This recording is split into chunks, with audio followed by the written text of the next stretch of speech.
The story of Adani is the story of the world's third richest man being cut down to size by a short seller group on the other side of the world. An industrialist who has been favored by Mr. Modi. The Adani scandal is a wake-up call to the Indian government that we need a complete overhaul of our regulatory system. It was only a year ago that everything looked bullish for the wealthiest man in Asia. Indian tycoon Gautam Adani had just ushered his namesake megacorporation, the Adani Group. While other firms were bruised by India's economic travails during the pandemic and the Russia-Ukraine war, Adani took advantage of his friendship with Prime Minister Narendra Modi to gobble up businesses across various sectors and execute major infrastructure and energy projects on the subcontinent. Adani's riches flourished as his empire took on everything from agriculture to shipping. He became a villain in Oceania for his fossil fuel projects, and at home for taking over a major news channel. 2023 was looking sunny, with the $260 billion fresh off a stupendous boom in stock value and perched to raise about $2.5 billion through a follow-on offering, or FPO, for its holding company and flagship brand, Adani Enterprises. Then, the bomb hit hard. In January this year, the Wall Street short-selling firm Hindenburg Research released a 100-page report on Adani's companies, accusing their founder of pulling the largest con in corporate history. Describing a 2-year investigation, Hindenburg accused Adani Group of a brazen stock manipulation and accounting fraud scheme. The small research firm, known for investigating and exposing sketchy companies, then took a short position on Adani securities traded outside of India. The blast radius was enormous. By Friday of the same week, Adani corporations had lost $51 billion in market capitalization, with some of their share values plummeting 20%. Indian stock exchanges halted trading of many Adani properties to staunch the damage. The Adani Group released a 403-page response that called the Hindenburg Report a calculated attack on the entire nation of India and accused the firm of targeted market manipulation and fraud. Adani stock continued to plunge, and the CEO himself sheds $41 billion of his own net worth. For a short while, it seemed he was able to dredge up enough cash, thanks in large part to a last-minute surge in foreign investment, to successfully close out the Adani Enterprises FPO. Yet that success has come with extensive damage to Adani's reputation, credibility, and market standing. So how did such a small research firm brought down the richest man in India?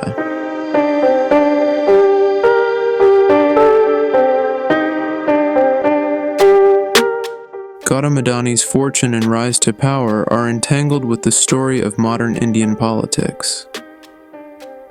The businessman got his start in the late 1980s and early 1990s, right as India began liberalizing its government-dominated economy by encouraging more private enterprise, deregulating industries, and opening up to globalization. As James Crabtree noted in his book The Billionaire Raj, Adani took advantage of this moment to launch a plastics importing business for which he vertically integrated the supply chain, buying and developing his own trading ports on the coast of his home state of Gujarat. Throughout the 90s, he expanded his empire to include railroads, textiles, and geothermal power. Adani's real shot at success came after the turn of the century, when Narendra Modi was elected Chief Minister of Gujarat. The two established a close relationship when Modi faced international controversy early on for his alleged role in 2002's fatal Gujarat riots. Adani was one of the few India businessmen to staunchly defend Modi from accusations of fomenting interreligious violence. In fact, Adani went on to launch business alliances and events that relentlessly promoted Modi to the world, facilitating the chief minister's eventual rise to national power, and cementing a friendship that won Adani's companies numerous contracts, both with Gujarat and with officials from Modi's political party.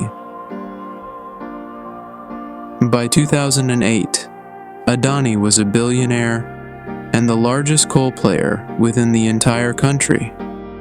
Modi was eventually elected Prime Minister in 2014, thanks in no small part to Adani's years-long boosting. And the demagogue returned the favor in flagrant fashion. He flew on Adani-branded jets, took the businessman with him on public trips and meetings, and even threw him a government-backed billion-dollar loan to support the construction of a coal mine and related infrastructure network in Australia. As Adani's business and net worth ballooned under Modi's reign, especially during the pandemic, the CEO was lavished with government contracts. Detractors of the right wing, business-friendly Modi accused him of engaging in the same sort of crony capitalism he'd campaigned on ending. After all, during his initial run for Prime Minister, Modi had denounced his predecessors for their rampant corruption. Yet the new boss now seemed to resemble the old ones.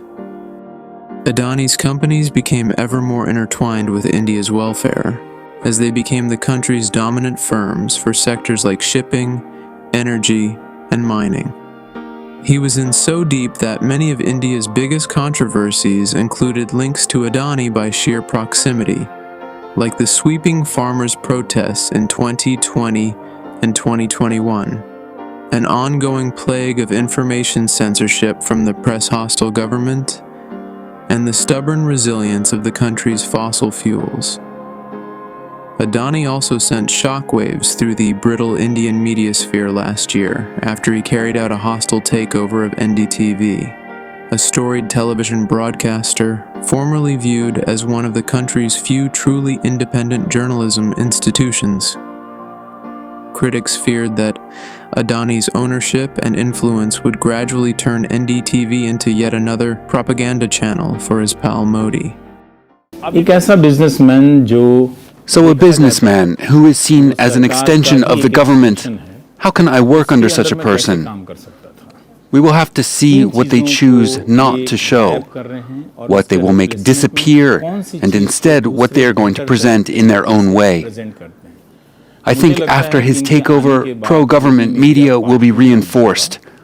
If people protest against Adani, will the same reporters who were able to report about it earlier be able to do so now?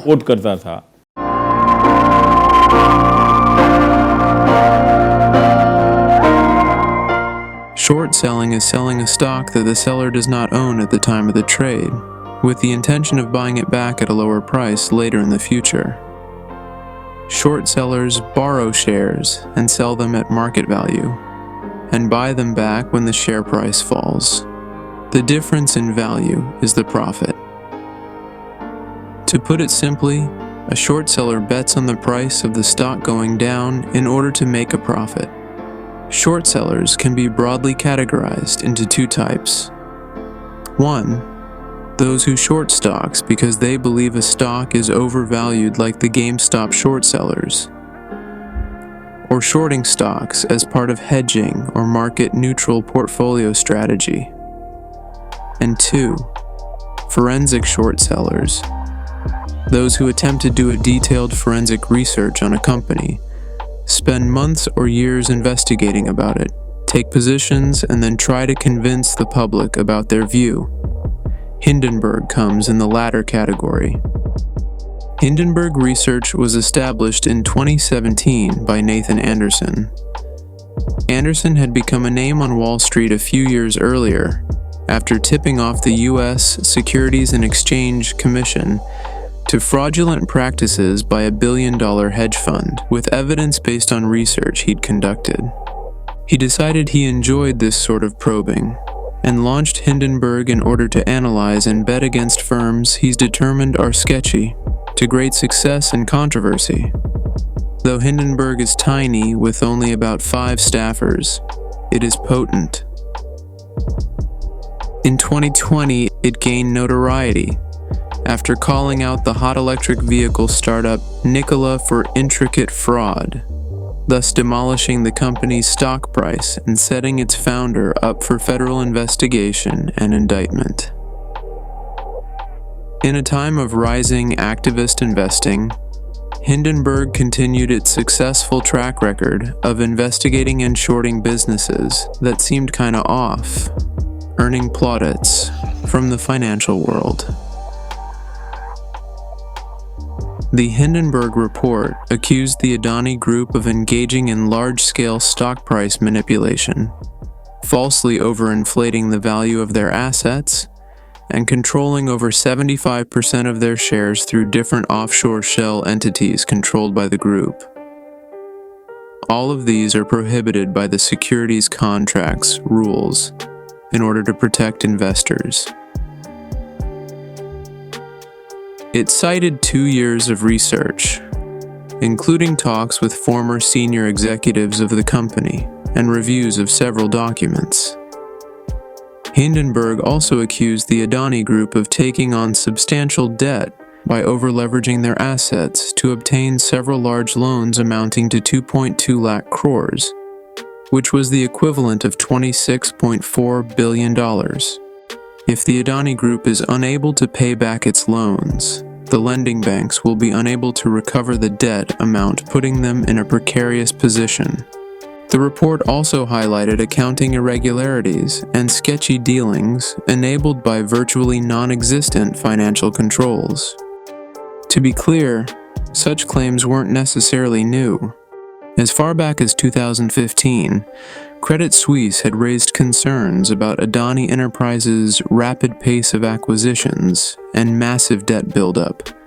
By the 2020s, financial organizations like Dealogic and CreditSights also suspected that Adani was over-leveraging his debt as he bought up company after company.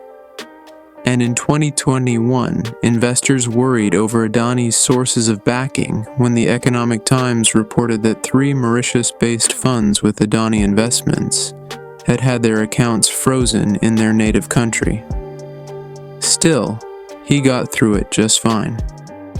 What the Hindenburg report has done is to build on the scrutiny of Adani's debt to claim explicit wrongdoing on the magnate's part, through interviews with former Adani Group executives, analysis of internal documents, and on-the-ground reporting from various countries.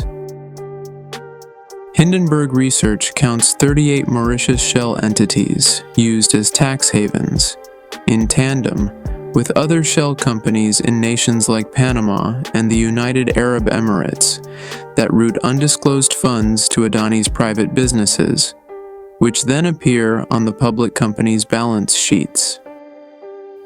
Several Adani associates are also accused criminals, including the Amacorp Group, a core part of the Malaysian 1MDB scandal. Overall, Hindenburg draws on such findings to claim that Adani Company shares are overvalued by as much as 85%. The Adani Group, whose stocks were one of the key drivers of stock markets since the past 3 years, suddenly found it hard to even stay in the positive zone. And all of it happened in just 1 week. In other words, a major part of his over $100 billion earnings in the last 3 years was wiped out in the last week. The fall was so massive that the group's market losses shortly swelled to over $100 billion, sparking worries about their potential systemic impact. Hindenburg released its report 2 days before Adani Enterprises' $213 billion FPO was about to open. The company had already raised $64 billion by allotting shares to anchor investors. Caught in the corporate stock market storm, Adani Group issued a statement on January 29th against Hindenburg's allegations few days later, and likened the damning allegations to a calculated attack on India and its institutions. The report is a malicious combination of selective misinformation, stale, baseless, and discredited allegations that have been tested and rejected by India's highest courts.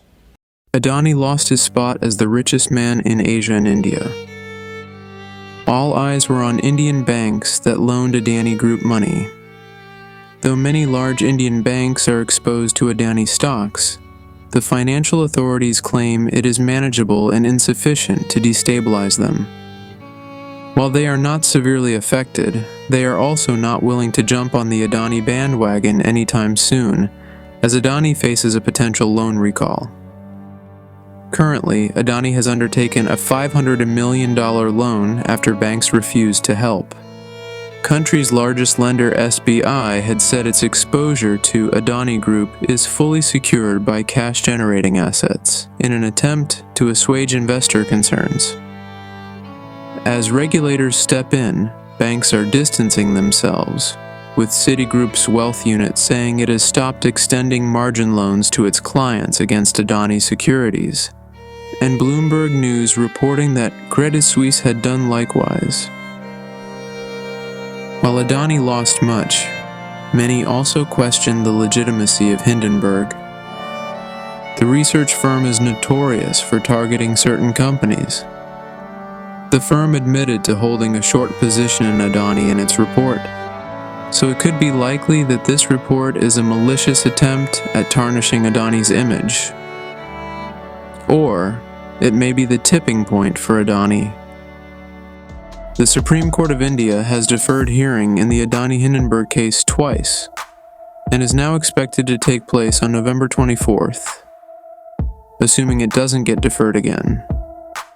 But maybe third time is the charm.